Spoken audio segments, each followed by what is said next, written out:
ஒரு நூல், ஒரு தறி, ஒரு குடும்பத்தின் வாழ்வாதாரம். தமிழகத்தில் கைத்தறி தொழில் பல தலைமுறைகளாக லட்சக்கணக்கான குடும்பங்களின் வாழ்வாதாரமாக உள்ளது. தமிழ்நாட்டின் பாரம்பரியத்தை உலகிற்கு எடுத்துக்காட்டும் கைத்தறி ஜவுளி ரகங்களுக்கு ஒவ்வொரு மாவட்டமும் தனித்த அடையாளமாக விளங்குகிறது. சேலத்தின் பட்டு வேட்டி சேலை, ஈரோட்டின் கைத்தறி வேட்டி சேலை, சென்னிமலையின் பெட்ஷீட்டுகள், பவானியின் ஜமுக்காளங்கள், குமாரபாளையத்தின் லுங்கிகள், எடப்பாடியின் துண்டு ரகங்கள், இப்படி கொங்கு மண்டலத்தின் ஒவ்வொரு பகுதியிலும் பாரம்பரிய கைத்தறி ஜவுளி ரகங்கள் உற்பத்தி செய்யப்பட்டு வருகின்றன. தமிழகம் முழுவதும் 27 மாவட்டங்களில் சுமார் 20 லட்சம் பேர் கைத்தறி மற்றும் அதை சார்ந்த தொழில்களில் ஈடுபட்டு வருவதாக உற்பத்தியாளர்கள் தெரிவிக்கின்றனர். தமிழ்நாடு தான் மற்ற மாநிலங்களுக்கு கைத்தறி சொசைட்டிக்கு தமிழ்நாடு தான் முன்மாதிரி. தமிழ்நாடோட சொசைட்டியை பார்த்து தான் மற்ற மாநிலங்கள் இங்கே அங்கேருந்து நிர்வாகிகளை அனுப்பிச்சு, அரசு அதிகாரிகளை அனுப்பிச்சு சொசைட்டி எப்படி செயல்படுது இதையெல்லாம் பார்த்து அதுக்கப்புறம் தான் கர்நாடகம் ஆகட்டும், ஒரிசா ஆகட்டும், மற்ற மாநிலங்களில் எல்லாமே பார்த்தீங்கன்னா சொசைட்டியை பில்ட் பண்ணாங்க. இந்த 100 ஆண்டுகளை நோக்கி நம்ம போயிட்டுருக்க இந்த காலகட்டத்தில் கைத்தறியை சொசைட்டியெல்லாம் பார்த்தீங்கன்னா பல கட்சிகள் மாறி மாறி ஆட்சிகள் செஞ்சிட்டு இருந்தாலும் லாபமும் நஷ்டமும் மாறி மாறி அந்த சொசைட்டி கோஆப்டெக்ஸ் வந்துட்டு இருந்தாலும் கூட யாருமே கோஆப்டெக்ஸை மூடணும் அப்படின்ற மாதிரியான எந்த ஒரு எண்ணத்துலையும் செயல்படலை. இன்னைக்கு இருக்கிற இந்த அரசு பார்த்தீங்க அப்படின்னா கிட்டத்தட்ட 10 டிஸ்ட்ரிக்டில் இருக்கிற கோஆப்டெக்ஸை இன்னைக்கு மூடக்கூடிய ஒரு உத்தரவு போட்டிருக்காங்க. இந்த கைத்தறி ரகங்கள் பெரும்பாலும் கூட்டுறவு சங்கங்கள் மூலம் கொள்முதல் செய்யப்பட்டு கோஆப்டெக்ஸ் விற்பனை நிலையங்கள் வாயிலாக பொதுமக்களிடம் கொண்டு செல்லப்படுகின்றன.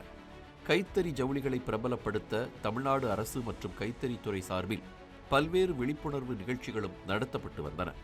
இதனால் கைத்தறி ஆடைகள் மீதான மக்களின் ஆர்வமும் அதிகரித்தது.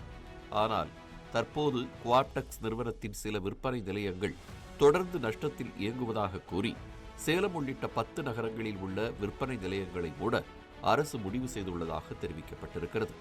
இந்த அறிவிப்பு கைத்தறி உற்பத்தியாளர்கள் மத்தியில் அதிர்ச்சியை ஏற்படுத்தியுள்ளது. கோஆபரேட்டிவ் சொசைட்டி தான் இல்லாதவங்களுக்கு, நெசவாளருக்கு வேலையும் தொழிலும் குடும்பத்தை காப்பாற்றுறதுக்கு வாழ்வாதாரமாக ஆதியிலிருந்து நெஞ்சு அதெல்லாம் எல்லாம் பொழைச்சி ஜீவனம் பண்ணி வழியாக இப்போ எல்லாம் வந்துக்கிட்டு இருக்கிறாங்க. அதை அரசாங்கம் எடுத்து அதில் இருக்கிற லஞ்ச ஊழல், நிர்வாக சீர்கேடு அதை தான் செய்யணும் ஒழிய அதை கம்ப்ளீட்டாக இழுத்து மூடுறன்னா அவங்க எங்கே போவாங்க, எப்படி அந்த தொழில் போயிடுவாங்க? இந்த தொழில் போகிறவங்க வேறு தொழிலை செய்ய முடியாது. உற்பத்தி செலவு அதிகரிப்பு, சந்தையில் இயந்திர தொழில்களின் போட்டி, விற்பனையில் சரிவு, வருமானத்தில் வீழ்ச்சி என ஏற்கனவே கைத்தறி தொழில் பல்வேறு நெருக்கடிகளை சந்தித்து வருவதாக தொழிலாளர்கள் கூறுகின்றனர். இதனால் பல கைத்தறி தொழிலாளர்கள் வேறு தொழில்களுக்கு செல்லும் நிலை ஏற்பட்டுள்ளதாக உற்பத்தியாளர்கள் தெரிவிக்கின்றனர். இந்த சூழலில் கைத்தறி ஜவுளிகளை விற்பனை செய்யும் கோஆப்டெக்ஸ் நிலையங்களும் மூடப்பட்டால் தங்களது உற்பத்திக்கான சந்தை மேலும் சுருங்கிவிடும் என தொழிலாளர்கள் அச்சம் தெரிவிக்கின்றனர். இப்போ கோஆப்டெக்ஸ் மூட போகிறாங்க. எதனால் இப்போ மூடிட்டா நாங்களாம் வாழ்வாதாரத்துக்கு என்ன பண்ணுறது? இந்த ஏற்கனவே தொழில் மணிச்சிட்டே போகுது. ரொம்ப வருஷமாக இப்போ முதல்ல நல்லா இருந்துச்சு.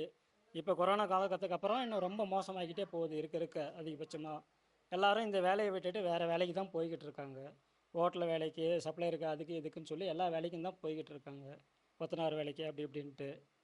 இது கோஆப்டெக்ஸும் மூடாமல் இருக்க என்ன பண்ண பாருங்கள் முடிஞ்ச அளவுக்கு. மூடுனா என்ன மாதிரி உங்களுக்கு பாதிப்பு வரும்? இது மூடுனா நாங்கள் இப்போ அங்கங்கே வெளியே சாப்பாட்டுக்கெல்லாம் என்ன பண்ணுறது? கடன் வட்டிருக்கிறோம், வாங்கியெல்லாம் தொழில் பண்ணிகிட்டு இருக்கிறோம். அதெல்லாம் எப்படி நாங்கள் கட்டுறது? நாங்கள் 45 வருஷமாக இந்த தொழில் பண்ணிகிட்டு இருக்கிறோம். இப்போ எங்கள் பையனும் பண்ணுறான். அதனால் இந்த தொழிலை விட்டு வேறு தொழில் எங்களுக்கு தெரியாது. அதனால் இதை நீங்கள் நடத்தி கொடுக்கணும், இது மூடக்கூடாது. இதுதான் எங்களுக்கு வாழ்வாதாரம்.